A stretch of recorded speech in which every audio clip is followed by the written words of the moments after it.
Hello दोस्तों, नमस्कार। आप सबका स्वागत है। तो पिछली क्लास में हमने प्रभावी बहुमत और विशेष बहुमत को और विशेष बहुमत के प्रकार को एग्जाम्पल के साथ समझा था। तो आज बहुमत के प्रकार में चौथा बहुमत है हमारा पूर्ण बहुमत। आज इसको हम लोग करंट अफेयर या अतीत के कुछ उदाहरणों के साथ समझेंगे।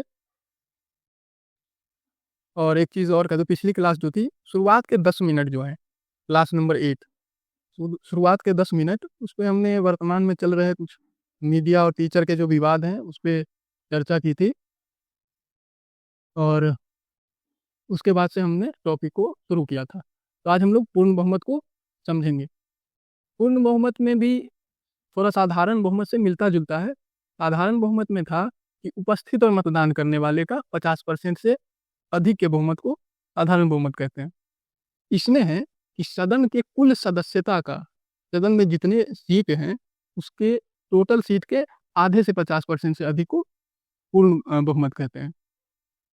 तो चलिए इसको भी हम लोग पढ़ते हैं और समझते हैं। पहले इसका परिभाषा हम लोग लिख लेते हैं, आप भी नोट करिए।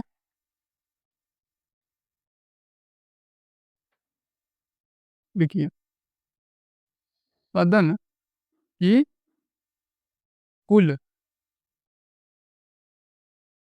सदन की कुल सदस्यता यानी टोटल मेंबरशिप, सदस्यता के 50% से अधिक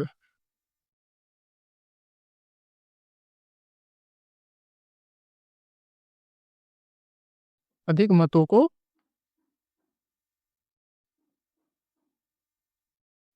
पूर्ण बहुमत कहते हैं। क्या है? सदन की कुल सदस्यता के 50% से अधिक मतों को पूर्ण बहुमत कहते हैं। अब सवाल उठता सदन की कुल सदस्यता। अब जैसे देखिए, समझिए, लोकसभा है, कितने सीट हैं जो एक्टिव है? 543। 543। अब क्या बोल रहा है? 50% से अधिक, यानी यहाँ भी फॉर्मूला क्या लेगा? 50%। अब अधिक है तो हम लोग समझने के लिए +1 कर लेते हैं। तो 543/2, इसको डिवाइड करेंगे और +1 कर लेंगे। तो टोटल कितना आ जाएगा अपना? 271.5। आपको बतलाया था कि 0.5 से 0.9 तक अगली संख्या लेंगे। इसमें एक जोड़ने की भी जरूरत नहीं, खुद ही अगली संख्या आ रही है। अब एक सीट को आधा तो नहीं काट देंगे या सांसद को, तो 272।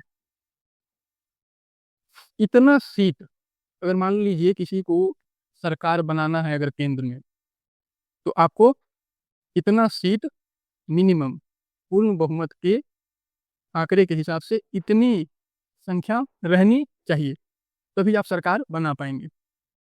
और एक चीज और बतलाता हूँ। जैसे देखिए, जैसे मोदी जी लोकसभा में 272 सीट अगर उनकी आ गई तो उनकी सरकार बन जाएगी। अगर कम आई तो मान लेते हैं 272 से कम आई और एक से अधिक पार्टी, तो गठबंधन करके उसको हम गठबंधन का पूर्ण बहुमत कहते हैं। पूर्ण बहुमत दो स्थिति में सिद्ध हो सकता है, होता है। एक हो जाता है अगर किसी एक पार्टी का अगर वो उतना सीट ले आए, 272 जितना मिनिमम आंकड़ा दिया हुआ है इतना चाहिए, तो उसका वो सिंगल पार्टी सरकार बना लेगी। अगर दो चार पार्टी हैं और किसी का इतना नहीं आया तो आपस में गठबंधन करके पूर्ण बहुमत को सिद्ध कर देंगे। तो चलिए एग्जाम्पल के साथ समझते हैं।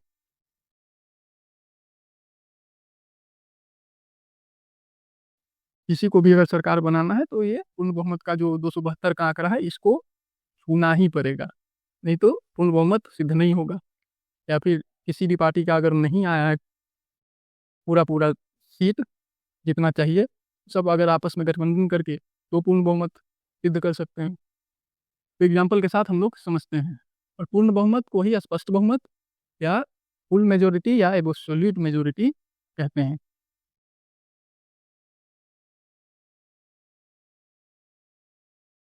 देखिए, इतना ही था। ऐसे करके आप अन्य राज्य का भी उदाहरण लेके समझ सकते हैं। ये टॉपिक बहुत छोटा है, परंतु हम लोग को डिटेल में समझना है, तो टाइम लगेगा। तो हम लोग एग्जाम्पल, रियल एग्जाम्पल के साथ समझते हैं। अब देखिए कैसे, जैसे यूपी को अभी उठा लेते हैं। उत्तर प्रदेश में कुल विधानसभा सीट वहाँ कितना है? आपका है 403। पूर्ण बहुमत का क्या है? टोटल का फॉर्मूला क्या है? टोटल सीट का 50% से अधिक, 1 अधिक हो, 10 अधिक हो, 50 अधिक हो, कोई मैटर, मगर अधिक होना चाहिए। +1 हम इसलिए करते हैं हम लोग, ताकि अधिक दिखाने के लिए, मतलब कि समझने के लिए। 1 हो 10 हो कोई फर्क नहीं पड़ता है। तो 403 डिवाइडेड बाई 2 तो कितना होगा? 201.5। 201.5, ठीक। अब आपको बताया था कि पॉइंट के बाद अगली संख्या लेते हैं। तो यूपी में अगर पूर्ण बहुमत की सरकार बनानी है तो कितनी सीटें चाहिए ही होंगी? चाहे पूर्ण बहुमत वहाँ की सरकार या जो भी पार्टी है वो गठबंधन करके पूरा करें, या फिर कोई एक स्वतंत्र पार्टी पूर्ण बहुमत को, के आंकड़े को पूरा कर दे। तो 202 सीट यूपी में जिसकी होगी, आ जाएगी सरकार, वहाँ उस पार्टी की बन जाएगी। अगर किसी की नहीं आएगी, मान लीजिए 3 पार्टी है और तीनों को, किसी को 100, किसी को 200, किसी को 101, अब तीनों आपस में गठबंधन करके बना ले, या 2 आपस में गठबंधन कर ले, तो पूर्ण बहुमत सिद्ध हो जाएगा, क्योंकि 202 का आंकड़ा पार हो जाएगा, तो पूर्ण बहुमत सफल हो जाएगा। अब चलिए थोड़ा हम लोग यूपी से ट्रेन पकड़ते हैं और दिल्ली आते हैं, फिर दिल्ली से हम लोग चलेंगे, बिहार भी चलेंगे। तो चलिए थोड़ा आप दिल्ली का देखते हैं। तो चलिए दिल्ली, यहाँ टोटल सीट कितनी है विधानसभा की? 70। अब वही फार्मूला, 50% से अधिक, इसको मैं +1 कर देता हूँ, तो क्या होगा? 70/2। तो यहाँ भी वही आ जाएगा। अगर 35 अगर आ गया तो सिद्ध नहीं होगा भाई पूर्ण बहुमत, 50% से अधिक चाहिए, तो +1। तो कितना चाहिए? 36 सीट जिस पार्टी का आ गया चुनाव के रिजल्ट के बाद, तो वहाँ उसकी दिल्ली में सरकार बन जाएगी। जैसा कि आपने देखा होगा बीते वर्षों में केजरीवाल की सरकार पूर्ण बहुमत की सरकार थी। जैसे बिहार में देखेंगे तो वर्षों से गठबंधन ही चल रहा है, पूर्ण बहुमत, गठबंधन का पूर्ण बहुमत चल रहा है। किसी एक पार्टी का वहाँ पूरा जो आंकड़ा है उस हिसाब से सीट आता नहीं है, जो पूर्ण बहुमत का आंकड़ा है। बिहार में कुल सीट है 243, तो उसका हाफ करेंगे, +1। अगर उतना सीट अगर बिहार में किसी एक पार्टी को आ जाए तो उसकी सरकार होगी, अगर नहीं आए तो वो गठबंधन करके पूर्ण बहुमत को सिद्ध करेगी। अभी तक कई वर्षों, दशकों में ऐसा तो देखने के लिए नहीं मिला है कि बिहार में किसी भी एक पार्टी को पूरा का पूरा सीट मिला हो, या कम से कम पूर्ण बहुमत के आंकड़े को छुआ हो। तो दिल्ली, दिल्ली का हम लोग 2020 के चुनाव के एग्जाम्पल से समझते हैं। अब चलिए, जैसे देखिए 2020 में 2020 में चुनाव हुआ दिल्ली में, ठीक।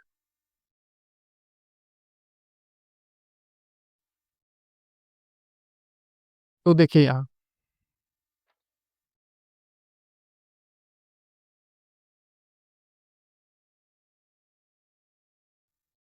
2020 से नहीं चलते हम लोग, चलते हैं थोड़ा पीछे से चलते हैं, ताकि समझना आसान हो जाएगा आपके लिए, और थोड़ा सा एक राजनीतिक इतिहास भी आपको समझ में आएगा। हम लोग ले लेते हैं 2013 से, जब अन्ना का आंदोलन चल रहा था 2011-12 में, भ्रष्टाचार विरोधी आंदोलन, जिसमें केजरीवाल वगैरह उसमें शामिल थे। आपने उनकी पुरानी वीडियो देखी भी होगी। उसके बाद पार्टी की शुरुआत यहीं से होती है, इसलिए मैं यहाँ से 2013 से आपको समझाता हूँ। आम आदमी पार्टी की शुरुआत यहीं से होती है, और पहले ही बार में दिल्ली में आम आदमी पार्टी 28 सीटें लाती हैं। तो चलिए समझते हैं। चुनाव 2013 में हुआ, कितना आया बीजेपी को? बीजेपी को 31 सीट मिला, आम आदमी पार्टी को 28, और आपका हो गया कांग्रेस को मिला 8, और अदर अन्य को 3, जो छोटे मोटे पार्टी होंगे।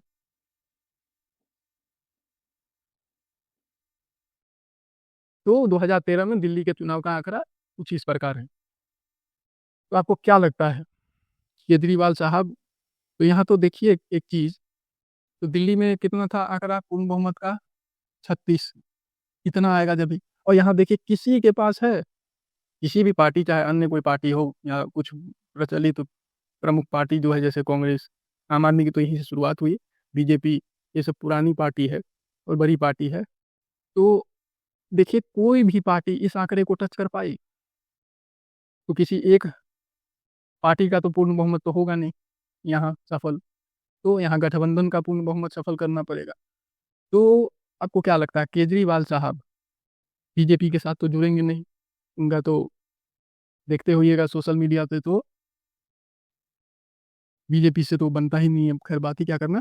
तो वो आप भी जानते हो कांग्रेस के साथ जाएगी। ठीक।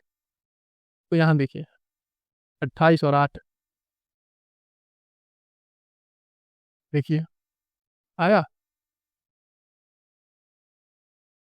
36 सीट।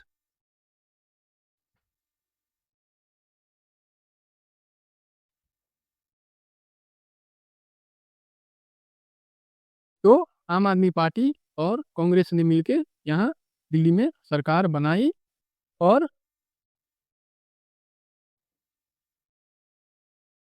गठबंधन गठबंधन के जरिए पूर्ण बहुमत सफल हो गया, क्योंकि किसी भी एक पार्टी को पूरा पूरा सीट नहीं आया था, जो अपना दिल्ली के हिसाब से पूर्ण बहुमत का आंकड़ा है 36। किसी भी पार्टी ने 36 सीट के आंकड़े को टच नहीं किया, तो मामला हो जाता है गठबंधन का। गठबंधन हुआ, और आम आदमी पार्टी तो बीजेपी से थोड़ा दूरी ही रहती है, तो कांग्रेस के साथ गठबंधन करके दिल्ली में सरकार बनी। उसके बाद आप देखिए दूसरा एग्जाम्पल लेते हैं हम। इसमें क्या था? हम्म चलिए तो आगे हम लोग दूसरा एग्जाम्पल लेते हैं। तो पहले ही बार में देखिए उस अन्ना के आंदोलन के बाद आम आदमी पार्टी का सीधा कितना सीट आया? आपका 28। उसके बाद जो है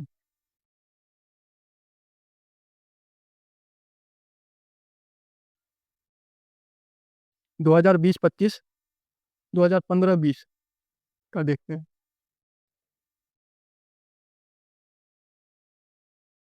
ये तो हो गया था हमारा चुनाव 2013 में हुआ, और इसमें एक और कहानी है।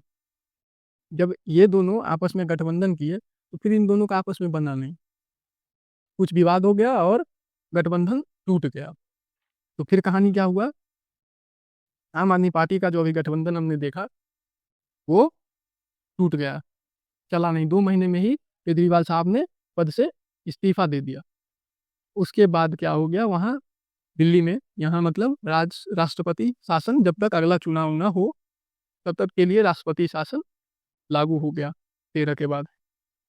फिर 2015 में आपको जो है इलेक्शन कमीशन को, चुनाव आयोग को, यहाँ 2015 में फिर से चुनाव करवाना पड़ा, और उसके बाद केजरीवाल साहब प्रचंड बहुमत से दिल्ली में अपनी सरकार बनाई। जरा 1 मिनट रुक जाइएगा।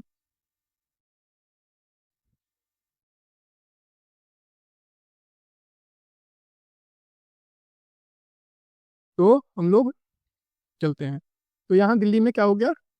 13 के बाद कांग्रेस से विवाद होने के बाद राष्ट्रपति शासन लग गया। यहाँ के लेफ्टिनेंट गवर्नर, उपराज्यपाल शासन को पूरी तरह अपने हाथ में ले लिए, और जब तक चुनाव नहीं हुआ तब तक के लिए। तो 2015 में क्या हुआ? फिर चुनाव हुआ। अब 2015 के चुनाव के माध्यम से समझते हैं। देखिए, 2015 में चुनाव हुआ तो आम आदमी पार्टी का, केजरीवाल साहब का जो है, कितना सीट आया? 70 में। आंकड़ा क्या था पूर्ण बहुमत का? 36। अब बताइए। और बीजेपी का आया था 3। और कांग्रेस कांग्रेस का जो है 0 पे सिमट गया मामला। कांग्रेस जो है 0 पे सिमट गई। प्रचंड बहुमत से केजरीवाल सरकार बनाई अपनी, चीफ मिनिस्टर बने। बीजेपी तो 3 सीट, कांग्रेस हो गया 0 पे सन्नाटा। उसके बाद फिर चुनाव हुआ अपना 2020 में, क्योंकि देखिए 36 से सीधे लगभग दोगुना है। फिर 2000 आपका, अभी 15 का देखा था, 20 का देखते हैं। 2020 में, तो 2020 में 2020 में भी 62 सीट आई। फिर ये प्रचंड बहुमत से विजय हुए। केजरीवाल आराम से सो रहे होंगे उस टाइम। ऐसी सब टाइम में जब ये पूर्ण बहुमत से दो दो बार दिल्ली में सरकार बनाई, तो बहुत सारे मामले आपने सोशल मीडिया पर देखा होगा, शराब से संबंधित, झुग्गी झोपड़ी से संबंधित बहुत सारे मामले सोर्स में आपको दिखाई देते होंगे।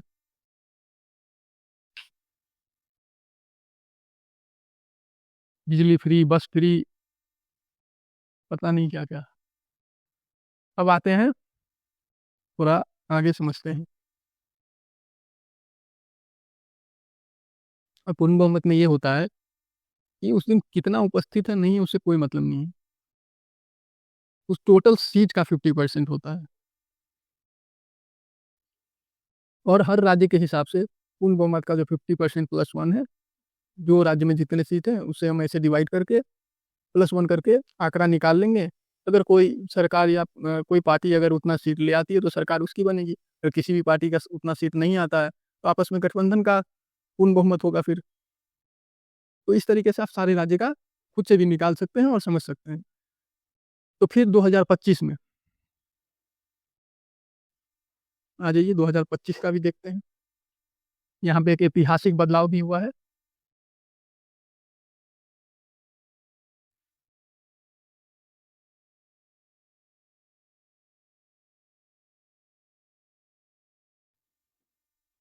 यहाँ पे केजरीवाल साहब बाहर हो गए। बहुत वर्षों बाद बीजेपी का कोई नेता यहाँ चीफ मिनिस्टर का पद दोबारा हासिल किया। अब देखते हैं कैसे। 2025 के चुनाव में बीजेपी 48 और आम आदमी पार्टी 22। अब फिर कांग्रेस 0 पे सिमट गई, सरकार बन गई 36 से। देखिए आंकड़ा ज़्यादा है, 48 है बीजेपी का, तो सरकार बन गई। और रेखा गुप्ता जी यहाँ की चीफ मिनिस्टर बनी पूर्ण बहुमत से। और ये कितने वर्षों बाद हुआ वो भी समझते हैं। 2025 में 48 सीट आया और सरकार बनी अभी बीजेपी की। ये आपका करंट का ही मुद्दा है।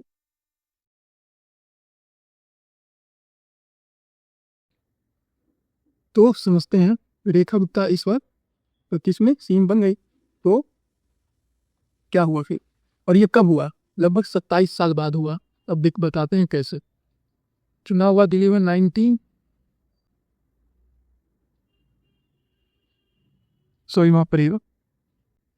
1993 से 1998। इस दौरान जो चुनाव हुआ उसमें 1993 में जो चुनाव हुआ दिल्ली, उसमें बीजेपी को आए थे 49 सीट, 49। और इतने वर्षों बाद फिर 2025 में आए हो 48। अब देखिए उस टाइम में हुआ क्या।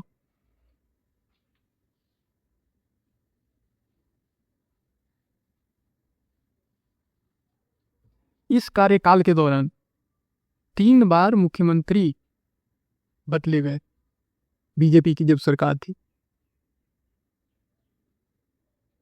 जब 2 महीने बचे शासनकाल के 1998 में, 2 महीने के लिए 52 दिन के लिए सुषमा स्वराज चीफ मिनिस्टर के पद पे आए। उससे पहले 2 व्यक्ति थे, जो विवाद के वजह से इस्तीफा दे दिए थे। उनका नाम बता देता हूँ। पहला तो हुए मदन लाल खुराना।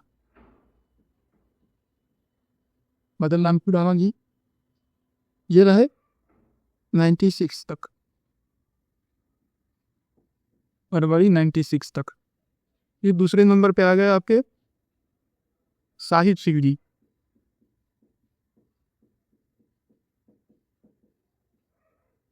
वर्मा ये रहे आपके 96 फरवरी से अक्टूबर 98। अब तीसरी, जब 52 दिन बचा तो सुषमा स्वराज जी को चीफ मिनिस्टर बनाया गया। देखिए इसी कार्यकाल में ये भी विवाद की वजह से इस्तीफा दे दिए, फिर ये भी बाद में इस्तीफा दे दिए, फिर पद खाली हुआ, फिर थोड़े ही दिन 52 दिन बचे थे तो 52 दिन के लिए सुषमा स्वराज जी को पद सौंपा गया।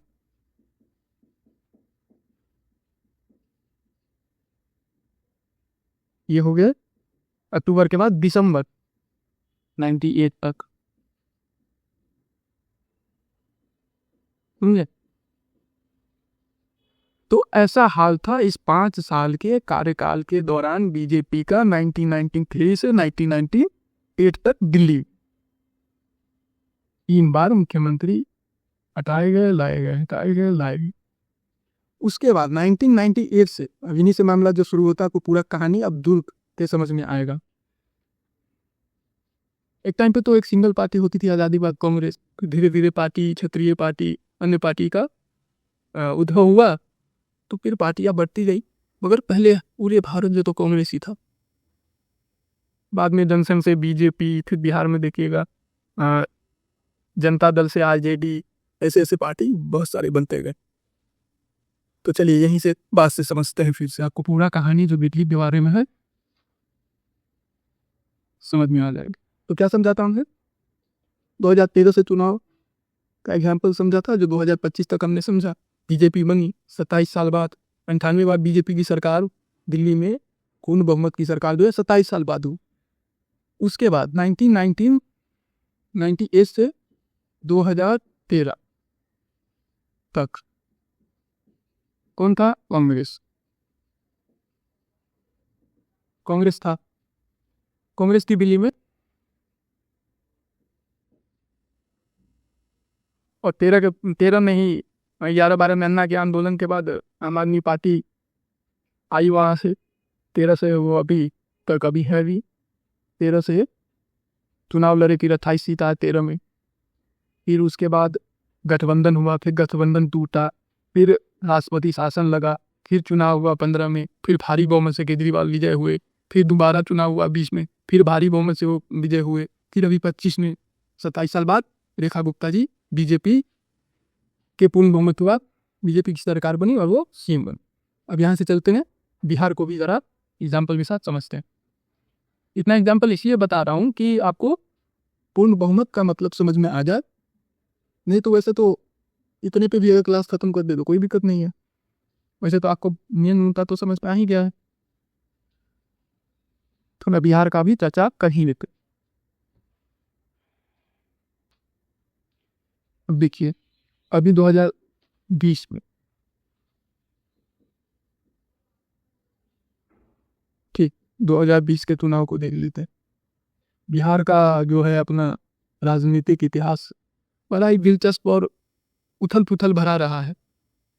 मतलब जब से कांग्रेस गई है बिहार से, मतलब जब उनका पूर्ण बहुमत का सरकार होता था, अभी तो पूर्ण बहुमत का सरकार बिहार में जमाने से नहीं है, गठबंधन का पूर्ण बहुमत है, किसी सिंगल पार्टी का पूर्ण बहुमत नहीं है, मेरा मतलब यह है कहने का। तो 2020 का चुनाव देखिए, टोटल सीट कितना है? 243। अब वही फॉर्मूला 50% प्लस 1,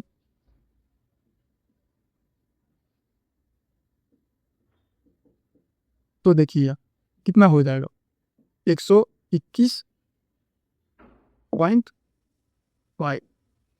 तो पॉइंट के बाद आपको पता ही है 0.5 से 0.9 तक अगली संख्या लेते हो, पिछली कई क्लासों में मैंने बतलाया आपको। तो हो गए 122।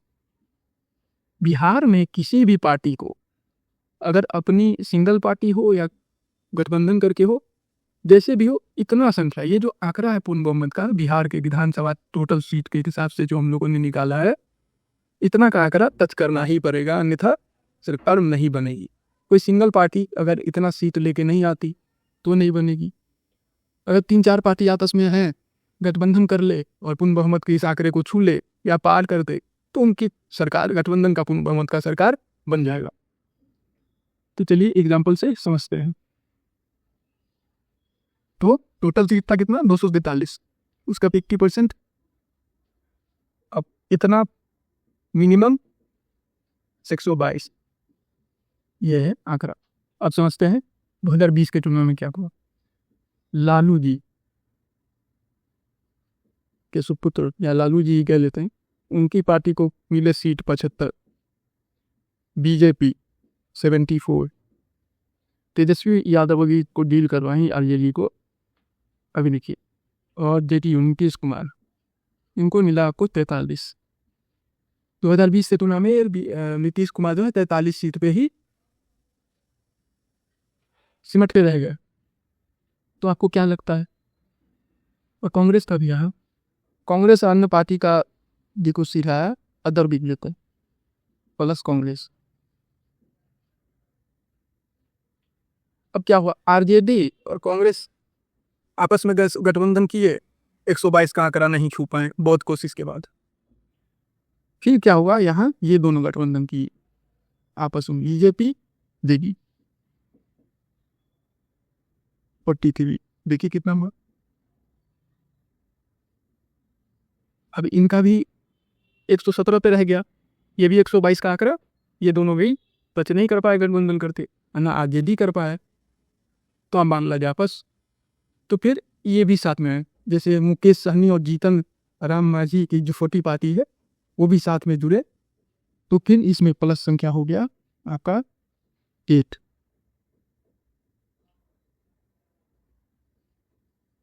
तो 125 हो गया। तब बीजेपी प्लस जेडीयू और बाकी अन्य छोटी पार्टी मिलाकर हो गए 25। तो गठबंधन का पूर्ण बहुमत का सरकार 2020 में बिहार में बना। और इनका बात करें तो ये भी इनके साथ जब गठबंधन किए तो इनका सीट आया आपको 110 ही आया, इनका भी ज़्यादा नहीं आया था। तो ये सफल है और नीतीश कुमार और बीजेपी और ये तीनों मिलकर सरकार बना लिए। अब अगला एग्जाम्पल समझते हैं। पूर्ण बहुमत दो ही तरीके से सिद्ध हो सकता है, सफल हो सकता है, या फिर आप गठबंधन करके उस आंकड़े को पा लीजिए, या फिर आपकी अकेली पार्टी अगर जीत कर उतना सीट ले आती है तो आप अकेले सरकार बना लीजिए। तो ये चीज होता है। तो फिर क्या हुआ, 2020 में नीतीश जी फिर सीएम बन गए, उनके साथ 2005 से अभी तक 2026 तक लगभग नीतीश कुमार इस पार्टी से इस पार्टी, इस गठबंधन से उस गठबंधन करते करते वो अपने पद को बचाए रखे, पद कभी नहीं छोड़ा इन्होंने। इसलिए इनका नाम बहुत सारे नाम पर, सुशासन बाबू, तो नीतीश चाचा, वो भी ईमानदार नेता क्योंकि एक भी भ्रष्टाचार का आरोप नहीं, और कुशल राजनीतिज्ञ, गठबंधन की सरकार चलाने में माहिर। तो इतने सारे नाम, पलटू महाराज, पता नहीं क्या क्या, पलटू राम, ऐसे ही उनको पलटू चाचा भी कहते हैं बिहार में। और अभी तो वो राज्यसभा में के सदस्य बन गए, शपथ ले लिया, संसद के उच्च सदन राज्यसभा अपर हाउस। तो हम लोग दूसरा एग्जाम्पल से भी समझ लेते हैं। फिर क्या हुआ, अभी 2025 में भी चुनाव हुआ, तो क्या हुआ, फिर नीतीश जी ने पद को नहीं छोड़ा, सीएम बने 1 साल के लिए ही, फिर बाद में उन्होंने वो राज्यसभा चले गए। तो सम्राट चौधरी, और सम्राट चौधरी भी एक विवादित, मतलब विवाद में घिरे हुए हैं, विवादित व्यक्ति है एक तरीके से देखिए। तो 2025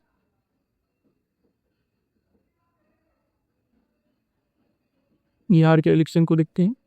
2025 में क्या कितना सीट है? बीजेपी जो है अकेले कितना सीट लाई? 89, 89। उसके बाद देखिए जेडीयू, जेडीयू प्लस बीजेपी को ही अब एनडीए करते हैं, ये गठबंधन, ये अकेले लेके आई 85 सीट। अब तो देखिए ये दोनों आपस में फिर गठबंधन करेंगे और 122 का आंकड़ा तुम्हें कि वैसे ही पारे। 9 + 5 13, 1 8 8 16 70 हो गया 173। नहीं सॉरी, ये हो जाएगा आपका 202।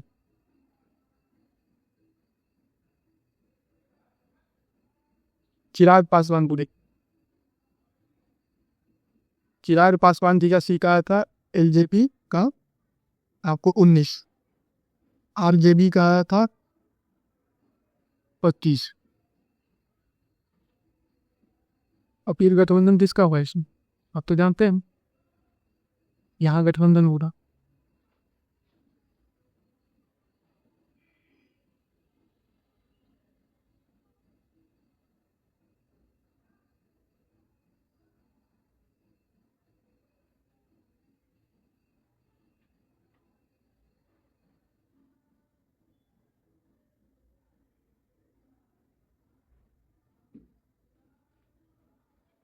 तो फिर आपस में ये सब गठबंधन किया और सरकार बन गई, फिर से बन गया सीएम नीतीश कुमार। 1 वर्ष रहे, राज्यसभा चले गए और तो भारी बहुमत से तो देखा जाए तो ज़्यादा सीट नहीं का है, तो बीजेपी ने सम्राट चौधरी को सीएम के पद पर नियुक्त कर दिया।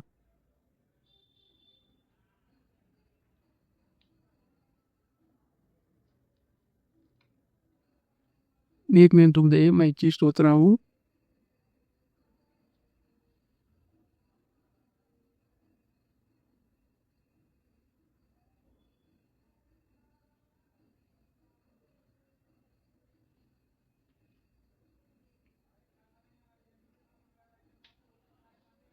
चलिए थोड़ा अब आगे सोचते हैं।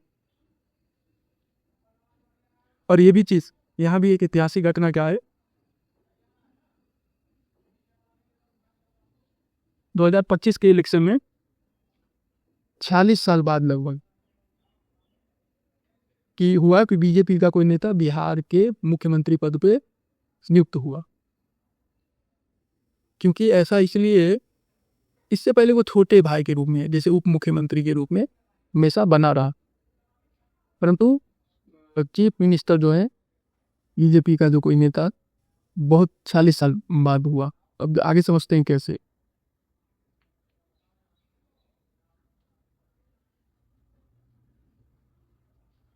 पहले छोटा भाई उप मुख्यमंत्री के रूप में बीजेपी सिमट के रह गया। अब जैसे देखते हैं ये चीज, तो 1947 से 1989 89 तक 40 साल, 40 साल तक कांग्रेस का ही सरकार रहा। अब बीच में क्या हुआ इन 40 साल के दरमियान, बीच में जैसे इमरजेंसी के दौरान थोड़ा सा उतल कुतल आया, मगर 40 साल तक पूर्ण बहुमत का सरकार देखा जाए तो कांग्रेस का ही बिहार में। अब 1990 से मामला बदला।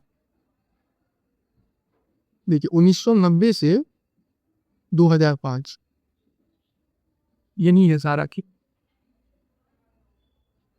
1990 में 90 से 95 के दरमियान लालू जी बने चीफ मिनिस्टर जब वो जनता दल में थे। फिर 1997 में 1997 में चारा घोटाला और भी घोटाले के आरोप उन पे लगे, तो वो जनता दल से अलग होकर के खुद एक अपनी नई पार्टी बनाई। फिर नई पार्टी जब बनाई और फिर चुनाव जब जीता, तो फिर लालू, इस युग को कहते हैं लालू और राबड़ी युग। तो चुनाव जीता तो अपने धर्मपत्नी को मुख्यमंत्री बनाया। और 2005 से पहले ये आरजेडी और कांग्रेस और अन्य छोटी मोटी पार्टियां जो भी थी आपस में गठबंधन करके अपना सरकार चलाती रही और राबड़ी देवी जी वगैरह पद पे बने रहे। नीतीश कुमार और कांग्रेस बीजेपी भी कोशिश की थी 2000 से 2005 के बीच में, परंतु वो सदन में बहुमत सिद्ध नहीं कर पाए, तो वो 1 हफ्ते में ही हट गए पद से। तो 2005 तक जो था लालू और राबड़ी का जो युग, खास करके 95 से 2005 तक में, ये समझौता, मजबूरी का समझौता, ये पद से, ताकि पद न चला जाए तो कांग्रेस और अन्य पार्टी की मदद से पदें बनी रही। बाद में बड़ा बदलाव ये हुआ 2005 में बराबरी की राजनीति की। बात यह है कि बराबर की राजनीति के युग का शुरुआत हुआ, गठबंधन में बराबरी। तो यहीं से नीतीश कुमार अभी तक कैसे कैसे सफर किए वो समझते हैं। और एक चीज और, 15 नवंबर 2000 ये भी एक ऐतिहासिक घटना का तारीख है। बिहार झारखंड से अलग हुआ। पहले क्या होता था, पहले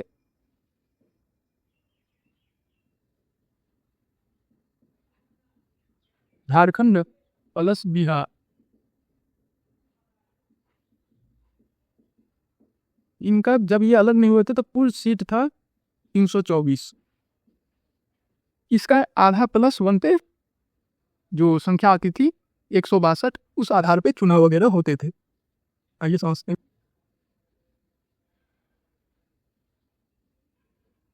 एक मिनट रुकिए, थोड़ा पानी पी लूं।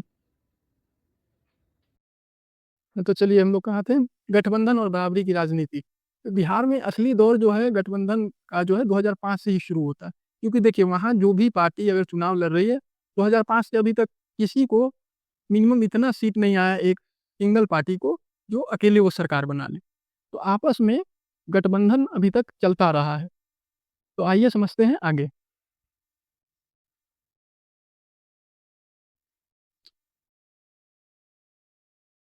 और एक चीज़ और, जब 2000 में 15 नवंबर 2000 में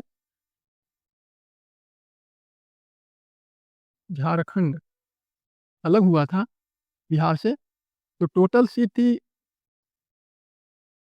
प्लस बिहार, टोटल सीट थी 324।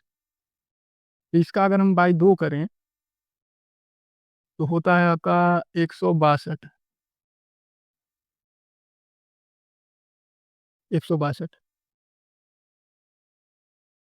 तो प्लस 1, यानी 163 का आंकड़ा उस टाइम में होता था और उसी से बहुमत तय होता था। जब अलग हो गया तो देखिए 243 सीट बिहार को मिले और 81 सीट झारखंड को, 81 सीट झारखंड को, 243 बिहार को। तो ऐसा कुछ सीन था। तो इसलिए असली गठबंधन का दौर 2005 से देखने को मिलता है। तो उसी को थोड़ा और समझते हैं।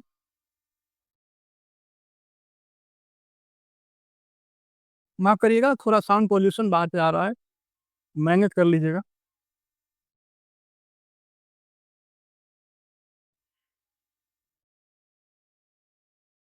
जैसे देखिए, 2005 से 10 तक में बीजेपी प्लस जेडीयू यानी एनडीए। 2005 से 10 गठबंधन में बीजेपी और नीतीश कुमार। तो यहाँ भी देखिएगा सीएम बने नीतीश कुमार, पद नहीं छोड़ा 2005 में भी, 10 के कार्यकाल के बीच, 5-10 के कार्यकाल के बीच। अब देखते हैं आगे।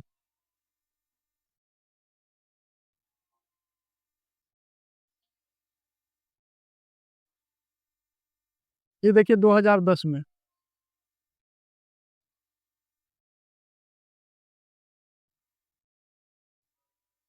दूसरा गठबंधन हुआ, उसमें क्या हुआ, 10 से 13 के बीच में। तो 10 से 13 के बीच में देखिएगा बीजेपी के साथ नीतीश कुमार का गठबंधन था। उसी दौरान मोदी साहब जो है प्रधानमंत्री बने। तो फिर क्या किया, नीतीश कुमार ने अपना गठबंधन तोड़ दिया, यानी इस्तीफा इस्तीफा दे दिया। नीतीश जी ने इस्तीफा दे दिया। फिर उसके बाद का कहानी समझते हैं।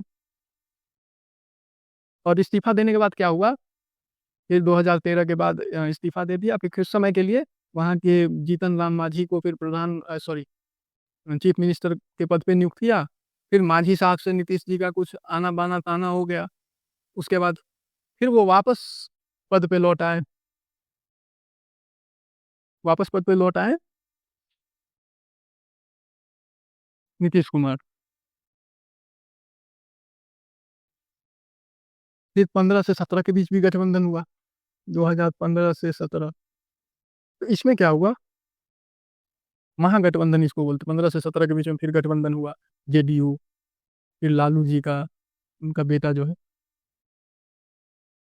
आरजेडी प्लस कांग्रेस, और तेजस्वी यादव डिप्टी सीएम बने थे 15 से 17 के बीच में। उसके बाद क्या हुआ, फिर 2017 में नीतीश जी फिर यू टर्न मारे, फिर गठबंधन हुआ जेडीयू प्लस बीजेपी। फिर नीतीश जी सीएम बन गए, यहाँ भी नीतीश जी सीएम बने, इस 17 के बाद भी ये सीएम बने। फिर उसके बाद 20 में चुनाव हुआ, वहां भी देखिए गजब खेल चल रहा है। फिर गठबंधन हुआ 2020 में, जेडीयू प्लस बीजेपी, यहाँ भी नीतीश जी सीएम बने। और उसके बाद देखिए, फिर इसी दौरान 20 से 25 के बीच में 2022 में फिर ये बीजेपी से गठबंधन तोड़ के और चले गए अन्य के पास। फिर गठबंधन तोड़ा, फिर चले गए Congress plus RJD plus JDU. 22 में फिर पलटी मार दी नीतीश जी। फिर उसके बाद देखिए,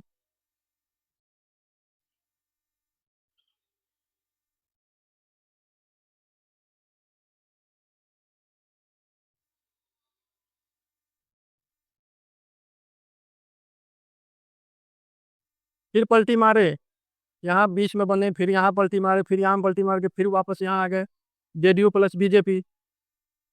फिर देखिए आगे क्या होता है।